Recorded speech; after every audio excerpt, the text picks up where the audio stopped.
Bonjour. Nous avons été touchés par une vague universelle dirigée mondialement et rapidement de manière à englober chaque continent et pays, créant ainsi une toile d'araignée homogène. Nous avons tous été touchés individuellement et collectivement, en réalité, par un mécanisme sociopathique bien préparé. Ce comportement sociopathique qui découle d'un problème psychiatrique est exprimé vers la collectivité, vers nous. Ces comportements liés à l'appétit de domination sur le monde, en semant la terreur pour soumettre la population, est une maladie profonde et difficile à soigner, car les malades, les dirigeants décideurs en tout genre, sont profondément alimentés par des convictions archaïques messianiques, de telle sorte qu'une vraie mission assez pourrie habite intérieurement ce genre de sociopathe avec la même ferveur qu'une personne religieuse, qui viscéralement a besoin de matérialiser son message et de convertir par la force et la punition, par exemple. Nous allons parler de tout l'aspect psychologique de Covid-19. Cette maladie Covid a une naissance idéologique liée à l'eugénisme. Cette idéologie nous impacte par sa cruauté médiévale, car tous les ingrédients intellectuels des croyances les plus archaïques, primitives et morbides y sont reprises, comme la domination du monde, du ciel, avec les satellites. Il est question aussi de propagation de la bête de l'Apocalypse, propagée volontairement, à laquelle il nous faudra nous habituer, etc. L'eugénisme englobe des rituels morbides, des façons de propager l'information de telle sorte que beaucoup de personnes ne puissent s'en apercevoir, et il bénéficie d'un gros contrôle de l'esprit humain grâce à une partie des connaissances en neurosciences réaccaparées. L'être humain est construit sur le passé, et donc en grosse partie sur des croyances obsolètes, et des financiers de haut vol, ceux qui contrôlent l'argent à haut niveau, qui ont de la puissance d'action, décident ainsi pour tout le monde à l'aide de quelques disciples politiciens. Les gouvernements, depuis l'aube de l'humanité, ne gèrent que des intérêts. L'humain n'existe pas, car manipulé psychologiquement et physiquement pour le compte des idées de ces gestionnaires d'intérêts. Leur trip, c'est de se monter la tête entre eux, initiés dans des réunions où se mêlent l'ésotérisme décadent et la philosophie de robotisation à outrance aujourd'hui. Mais, car il y a un mais, peu de gens ou personne ne veut de ce modèle médiéval. Ce n'est pas aux plus puissants financièrement de penser pour les autres. Ces personnes ne représentent pas l'humanité. Cette mentalité féodale est bien entretenue par des différents domaines qui sont infiltrés, tels que la médecine politisée, le coaching d'entreprise à brûle-pourpoint, qui encourage à atteindre des objectifs sans penser à long terme en fait. Le domaine spirituel n'y échappe pas non plus, mais bon, on verra ça plus tard. Cette idéologie de soumission des peuples, consistant à trier les races et les personnes, n'est pas nouveau du tout. Aujourd'hui, nous vivons l'apogée d'anciens processus de pensée qui ont pris force et stratégie au fur et à mesure du temps, ni plus ni moins. C'est pas nouveau.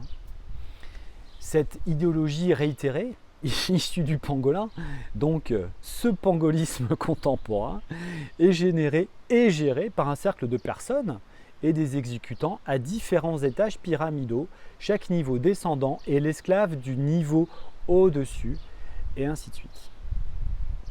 Le virus est une contamination qui permet de démultiplier les finances d'une manière prolifique au niveau de commande le plus élevé.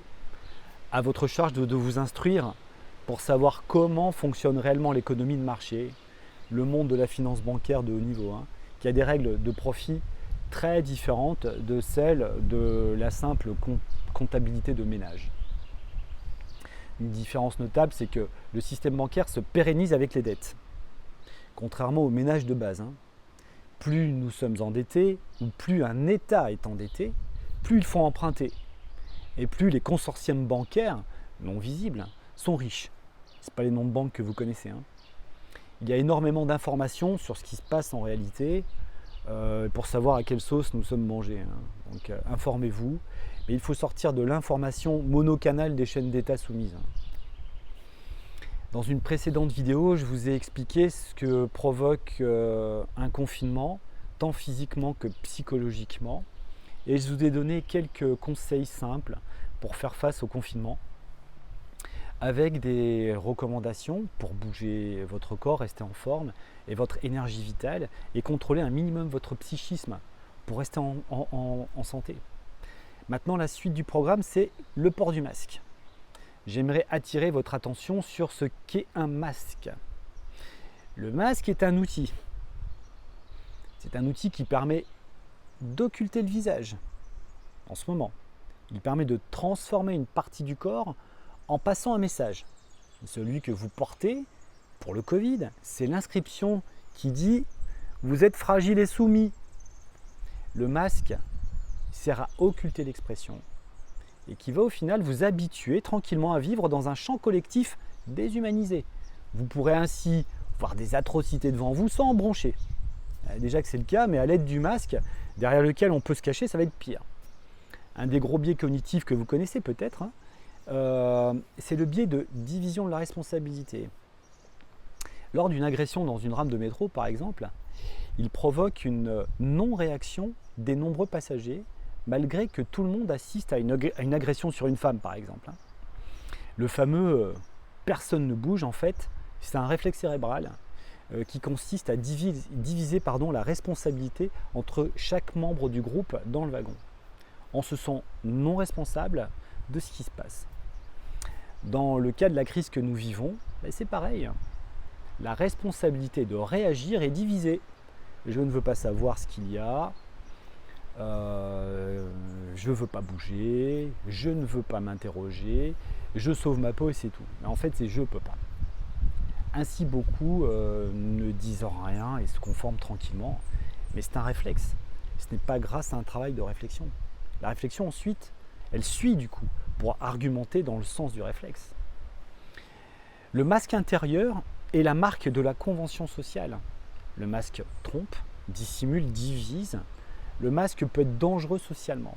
Votre identité est moins visible et vous dénoncerez facilement, par exemple. Allez dans un petit supermarché ou chez le coiffeur. Sans voir le visage de votre interlocuteur, vous ne le reconnaîtrez pas le lendemain. Vous vous en foutez. Le masque coupe l'identité et coupe de l'empathie. Il est une mesure de pression en utilisant la peur et on peut fabriquer du consentement avec ça, avec la peur. Ne vous habituez pas au masque. Ne vous habituez pas à cette situation. Certains patients arrivent ici en portant des masques en voiture. Ils arrivent livides en manque d'oxygène, ils s'intoxiquent. C'est sûr que le masque rend malade dans ce cas-là et fragilise beaucoup de monde. Alors moi, je ne suis pas virologue de laboratoire, c'est clair. Mais je suis soignant de terrain depuis plus de 25-30 ans. Pendant les contaminations virales, je suis là. J'ai traversé avec mes patients toute l'année. Et je n'ai jamais vu soigner de deuxième vague. Ce n'est pas un virus du mois de décembre, par exemple, qui mute, puis disparaît au mois de février, et ensuite, pof, renaît de ses cendres au mois de mai. S'il y a une deuxième de quelque chose, elle sera implantée volontairement, soit par le sol, soit par les airs.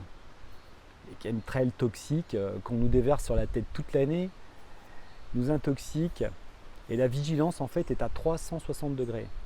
Prenez le soleil et remettez-vous en forme le plus possible cet été. Informez-vous et partagez vos connaissances si vous avez les yeux ouverts. Et sachez quand même que la loi de Pareto, ou loi 80-20, est une règle de fonctionnement intérieur à la base, bien connue dans les arts martiaux avant d'être reprise ailleurs, même si elle n'est pas appelée comme ça dans le milieu des arts martiaux. Pareto, c'est dans les entreprises. Elle mesure à la louche que 20% de ce que tu fais est productif durant un combat. Et 80% ne sert à rien. C'est repris par le monde de l'organisation, du coup, du coaching, etc. Ça veut dire que 20% de la population intérieurement se rend compte facilement de ce qui se passe, alors que 80% subissent sans réaliser. Il faut en avoir conscience. Enlevez les masques autant que possible et les lunettes qui vont avec. Bon courage et à bientôt.